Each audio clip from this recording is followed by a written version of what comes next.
Lakshmipur হলিহাট residential স্কুলে বার্ষিক ফলাফল প্রকাশ ও পুরস্কার বিতরণ।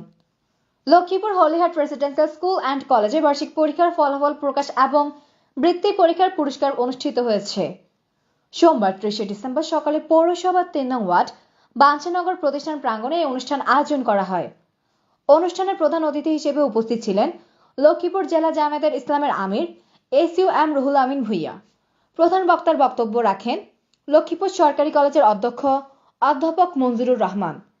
প্রতিষ্ঠানের অধ্যক্ষ মাওলানা নাসির উদ্দিন মাহমুদের সভাপতিত্বে উপাধ্যক্ষ ফয়েজ আহমদের সঞ্চালনায় উপস্থিত ছিলেন সিনিয়র শিক্ষক মোহাম্মদ মিরাজ হোসেন, সহকারী শিক্ষক ফারুক হোসেন, ওয়াহিদুর রহমান, রাজু আহমেদ, সহকারী শিক্ষিকা রোমানা ইয়াসমিন, হাসিনা আক্তার, রোজিনা আক্তার, পৌর আজিম শাহ রাদিয়াল্লাহু উচ্চ বিদ্যালয়ের সহকারী শিক্ষক Omar Siddique, human blood donors ক্লাবের সভাপতি ইঞ্জিনিয়ার ইমাম উদ্দিন ইমন।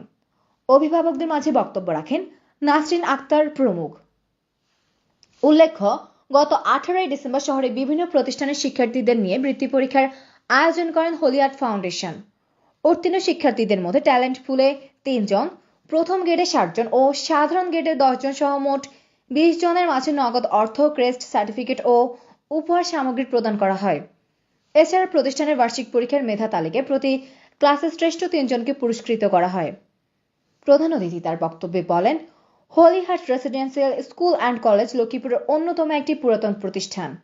পড়ালেখার পাশাপাশি শিক্ষার্থীদের সহশিক্ষা কার্যক্রমেও সাফল্য রয়েছে। আগামী দিনেও যাতে প্রতিষ্ঠানটি জেলার মধ্যে ভালো ফলাফল অর্জন করতে পারে সেজন্য শিক্ষক, শিক্ষার্থী এবং অভিভাবকদের আন্তরিক প্রচেষ্টা থাকতে হবে। তিনি প্রতিষ্ঠানের উত্তরোত্তর সমৃদ্ধি ও সফলতা কামনা করেন।